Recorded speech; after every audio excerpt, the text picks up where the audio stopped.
Fala galera, mais um corte aqui para vocês. Eu espero que você goste. Claro, você pode dar aquela força para a gente, inscrevendo-se no canal, compartilhando o vídeo com seus amigos e deixando aquele joinha para a gente. Você pode também verificar os outros vídeos e os outros cortes que estão todos disponíveis aqui para você no canal. Já estava na iminência de ser preso, porque ele veio a ser preso no ano seguinte. Eu vou te dizer, em maio do ano seguinte ele foi preso. Do Collor eu lembro que ele estava apoiando mesmo. 89. Aí, 89, 90 veio a EVB, quando chegou em maio ele foi preso. E foi preso em 92. Maio de 92, na véspera da Eco 92, do Earth Summit, aqui no Rio de Janeiro.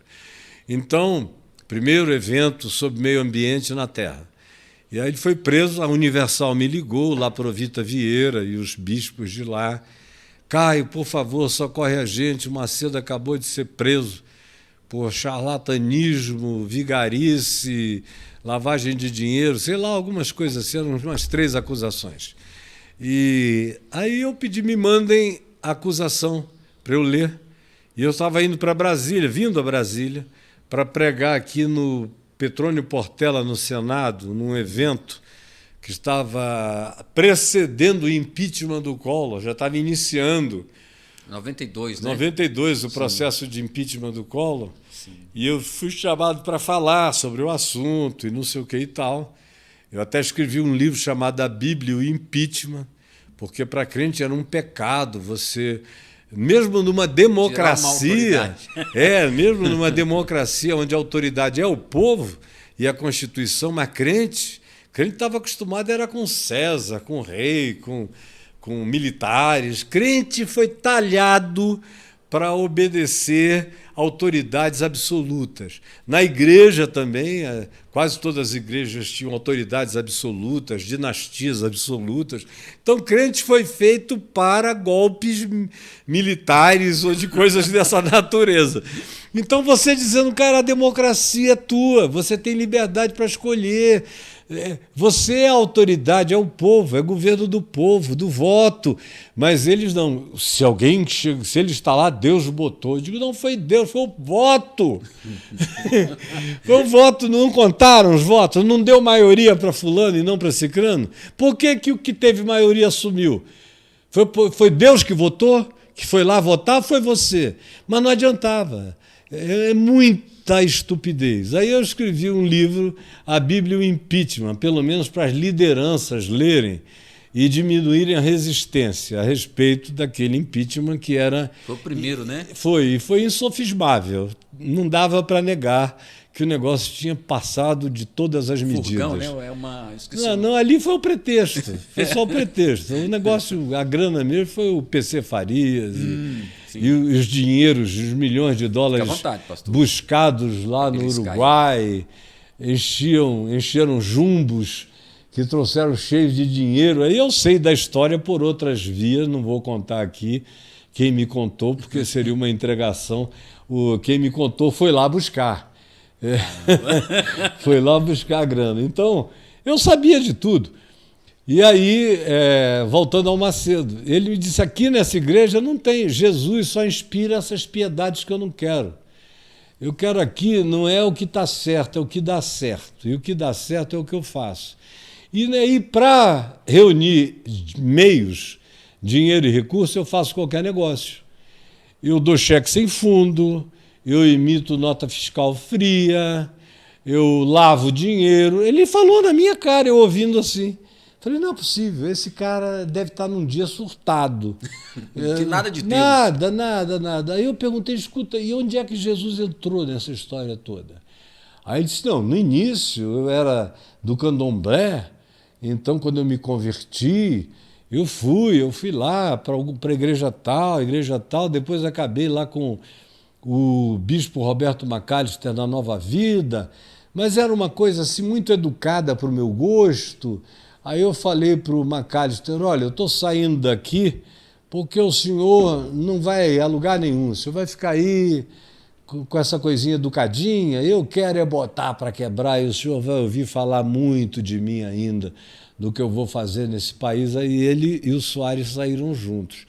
Pois bem, aí ele, nas outras reuniões que a gente teve, foi mais ou menos um repeteco da primeira. E eu disse, escuta, Macedo, você disse isso, isso, isso. Você pensou a respeito? De lá para cá teve alguma coisa que te fez mudar de ideia?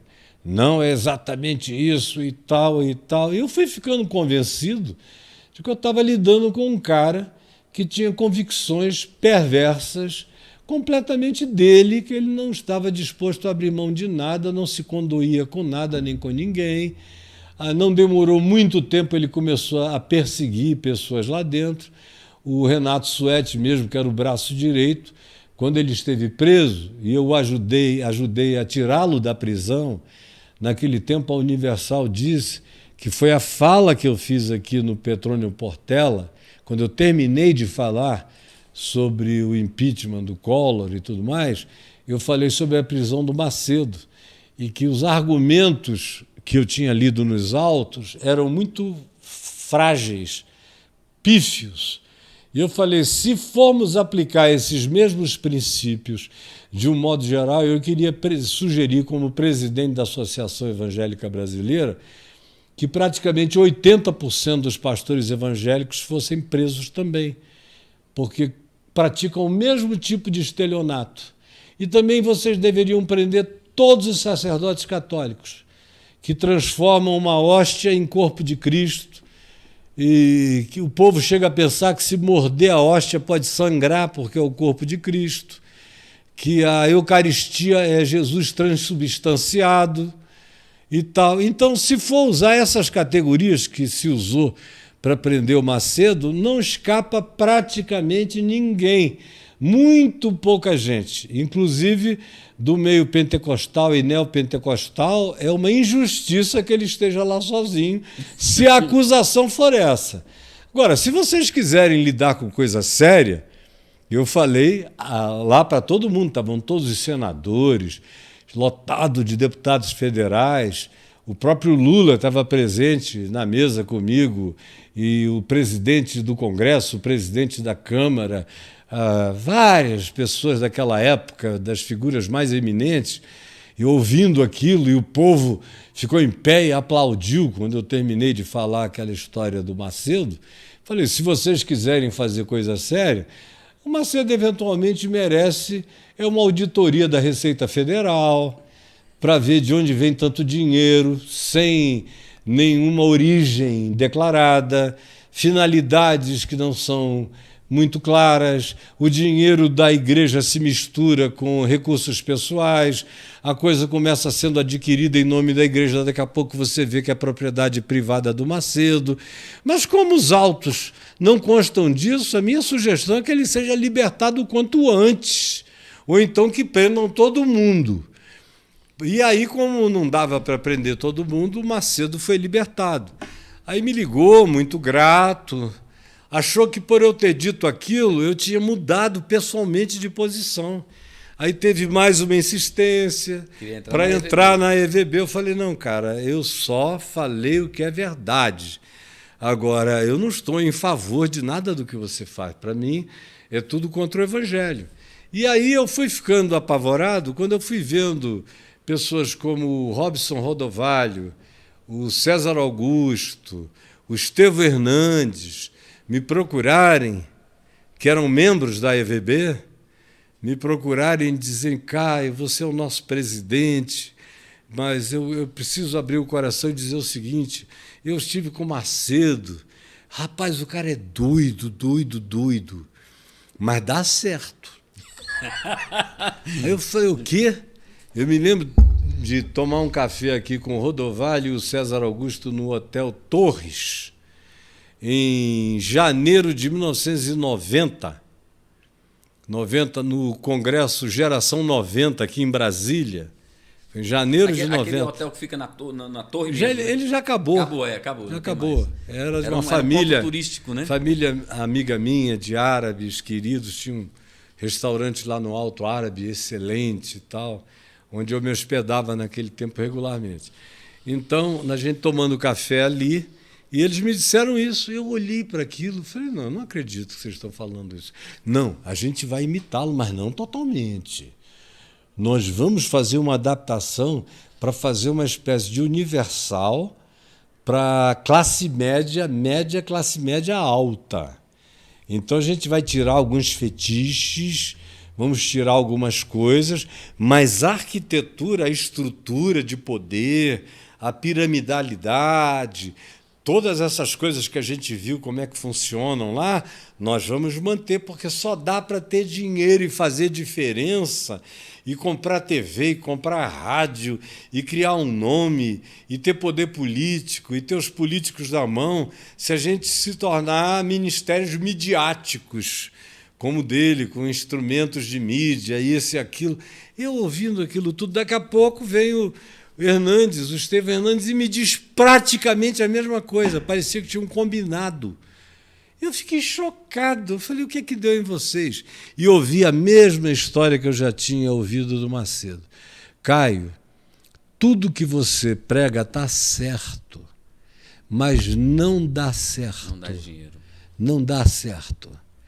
E é isso que a gente não quer. A gente precisa ficar rico. Você só tem dinheiro para fazer o seu ministério sem apelar, sem abusar, sendo exatamente conforme o Evangelho de Jesus, porque você é uma pessoa grande demais, respeitada demais, visível demais, amada demais. Então todo mundo quer te ajudar. É um privilégio te ajudar. Todo mundo volta para casa e diz, obrigado, Deus, porque eu estou ajudando o Caio. Por isso você tem meios para fazer tanta coisa linda no país inteiro. Agora, nós não somos você, a gente tem que apelar mesmo. E nós vamos apelar. Eu falei, é uma pena, porque não vai dar para a gente manter uma associação limpa, ética, assim. E aí, mas eles ficaram lá ainda os primeiros 2, 3, 4 anos, eles foram se contendo, se mantendo, até que veio a eleição de 94, aí eu vi que todo mundo perdeu a linha.